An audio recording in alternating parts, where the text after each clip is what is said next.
Hey, we're going to have an exciting day. I'm over in Pennsylvania visiting longtime friend Dennis Fuge, who's one of the founding members of the New Jersey Woodturners, and we're going to make a top. Okay, so Dennis, what do we want to do today? Give us a little more detail. Well, Bob, we're going to do something for Bob's Wood Shop again. Yes. We're going to show the audience how I make my little spinning tops that we do for charity. Yep. And we're going to spin it normal style. And we're also then going to see if we can spin it umbrella style, which is upside down like that. Yep. And we're going to try and use one of these designs here where you use a chattering tool, or I'm going to be using the Sorby tool to get these beautiful figures onto the wood. Okay. You can see these are using different Sorby tools. Some of them are using a chattering tool. And we will try this design, this black and red design here. So actually this is a really good idea, doing these sample pieces. So when you're done making this part of actually making the top and you've got this left over, it's really good to practice your technique and designs on that scrap wood. So, all right, and you're going to add the level of complexity. Yeah, we're going to challenge ourselves. We're going to take one of these big tops that I make. Holy God, look at the size of these things. We're going to pull it, and we're going to see if we can finish this small top in the time it takes for this big top to stop spinning. All right, nice. I do this every time I do a top demonstration. I did one at the Campbell School of Art recently, and I think I beat the top, if I can remember. So we'll see. If you give it a good enough spin, we'll see if we can move to the lathe and make one of these tops while that big top is spinning. All right, let's get the camera set up and we'll do that. A little bit faster at the end. There we go. That's spinning nicely. All right, let's see if Dennis can do it. Our safety glasses on as well. Normally I'd wear a face shield, but today we will just use glasses so that you can hear me speaking. Turn the lathe speed up fairly high. What I learned from Bob Shepherd is to put a little brass tip into the top as well. But you need to get the lathe spinning really fast so that then I've tapped the little brass thing home. You got to get your tool rest at the right height. Get yourself a spindle gouge. Turn your lathe speed up as high as possible. Just make sure you round out that piece of brass as well. Then take a nice cut all the way down the front. If you don't push straight in, the tool will run on you. Then Shalish to Ronshia, scraping cut coming back.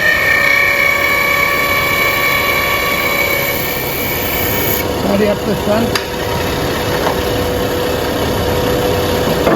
I like to use one of these Sorby tools.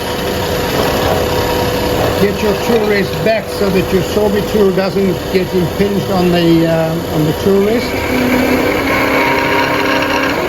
Push it in quite hard. Come out a little bit, angle it slightly and push it in again.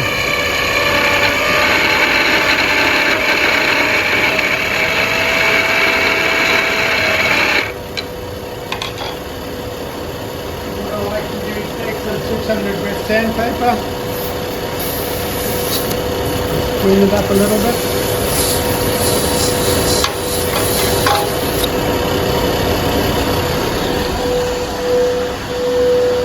Still going. Still going. Slow down your lathe. Where you've made the marks with the Sorby gouge, you just lightly touch with black. Just to bring out the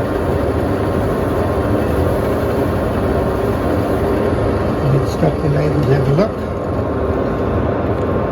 See, it looks absolutely beautiful. Yes, it does. Then I like to nice chatter pattern. I like to use this red color to accentuate everything there. these tips that you can get from Michael's. I'll show you the name of it soon.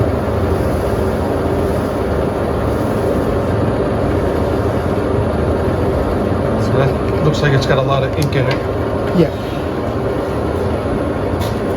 What I like to sometimes do is just scribe a little line on the side here.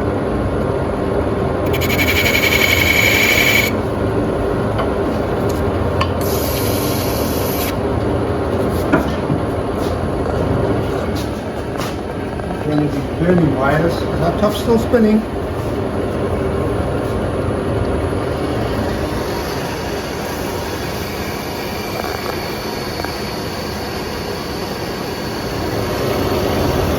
A little bit of blackness on that edge.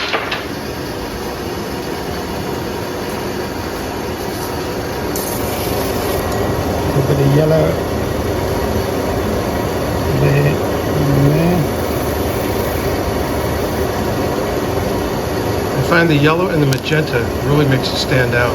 Yeah, adds that pop to it. How are we doing? Is the top still turning? It's still spinning. Right? Need a bit slow today.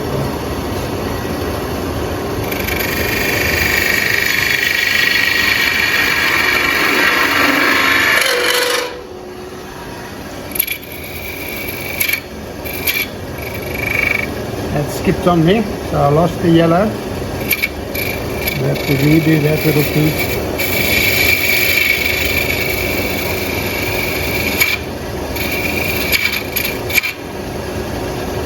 No.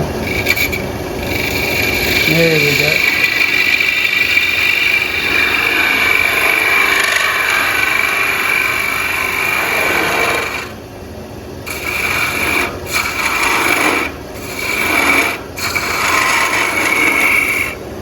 Still turning?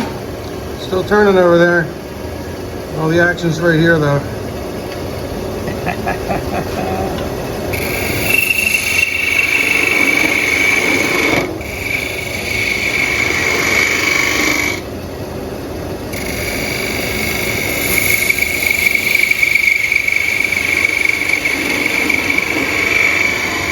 Now before you get that too thin, you want to just do the chappy work on the back side of the top. Once more, you'll want to pull your tool rest away, spin your tool rest around, get the height right. Get your sorby tool, push it in nice and hard, 2 places.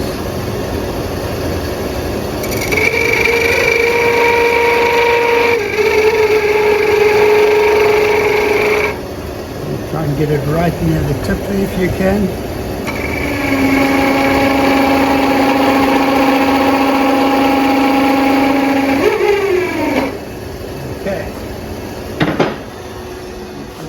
Oh! Alright, that one stopped. Didn't quite get it.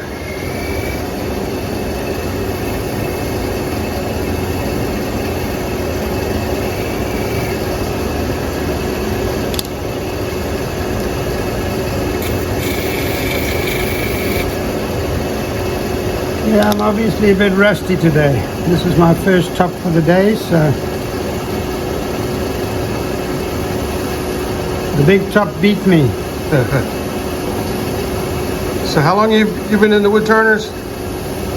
I've been wood turning for over 50 years, but I've been on the New Jersey wood turners, I think, since I came to the US about 24 years ago.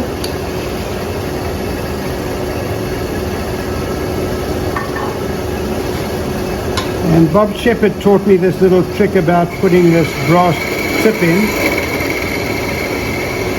And obviously Tom Gould's been very influential on my turning because he was one of the first professional turners at the New Jersey Woodturning Association, Woodturning Club.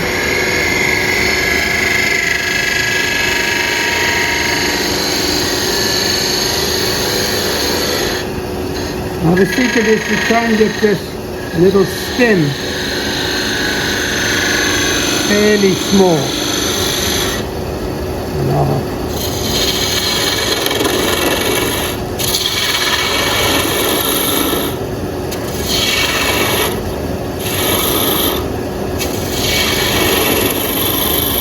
And this hard maple that you get from Monteith lumber is ideal Yep, great. for turning. If you use a wood that's too soft, this little stem's going to break off on you.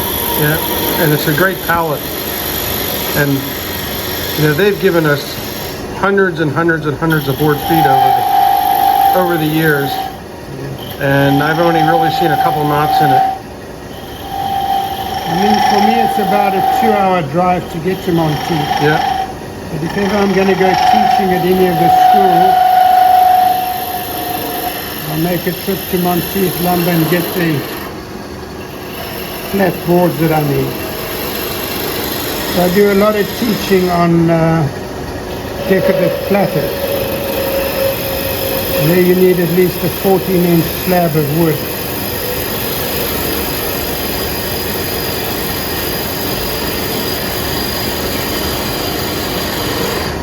If you want to make a top with an umbrella spin, I believe you need to get this little stem nice and thin. yeah. I think it's about 3/16 to 1/4 of an inch. Yeah.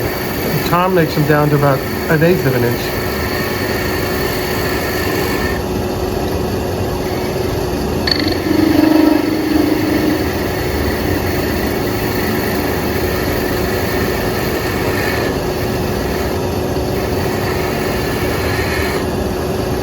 Yeah. Okay, then a little bit of sanding. A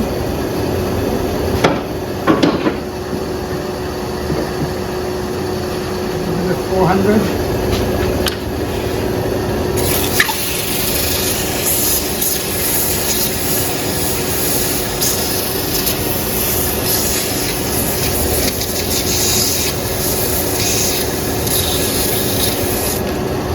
$600.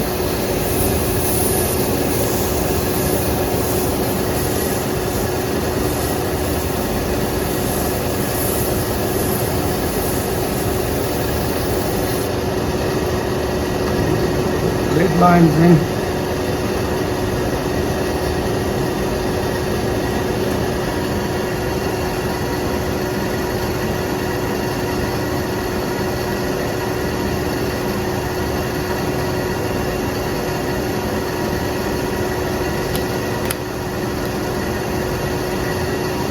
So we're about 12 minutes into it now.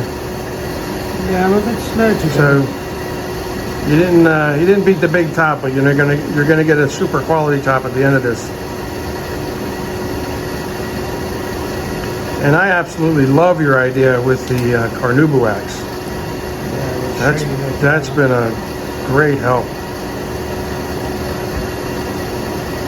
I had that big piece from the Beal system, and it's broken up a couple times as different members have come over to the house. I've been giving them chunks of it.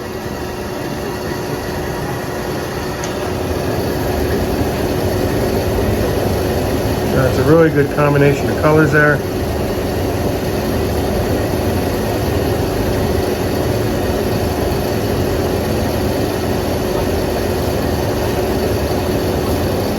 Okay, so now we just put on the carnauba wax all over.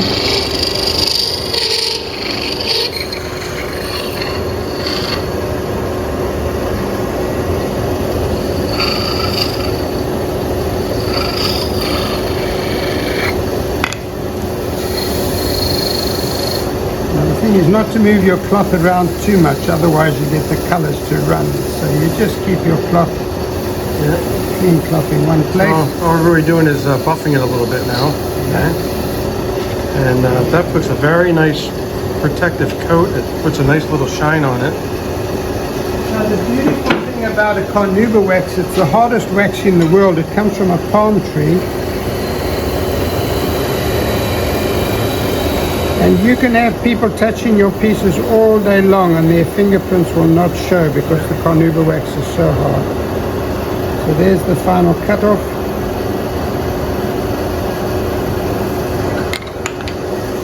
Right, that's our little top. Make that top nice and smooth and round. So this is easily a $15 top now.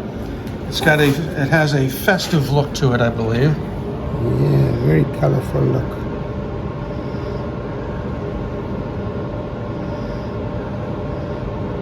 For those watching this video, you are watching a master craftsman make a gorgeous child spin top, and these are great for adults as well. And what I always like to say, this is the world's oldest toy. It doesn't need batteries and there's no software upgrades. So if you need a gift for your family or for yourself, please contact me and I can get you some of these. All right, let's go see if it works. Is it going to work? I've got high confidence it's going to work. Give it a bit of spin. There we go. Perfect Should spinner. spin for a good minute. Perfect spinner. Yeah, these typically will spin for at least a minute, if not longer. So I've had them go as much as a minute and a half. There we go. So you can get it a bit. All right, Dennis, thanks a lot. It's always fun to be with Dennis Fuge, Fuge's Wild Woods. Thanks, Dennis.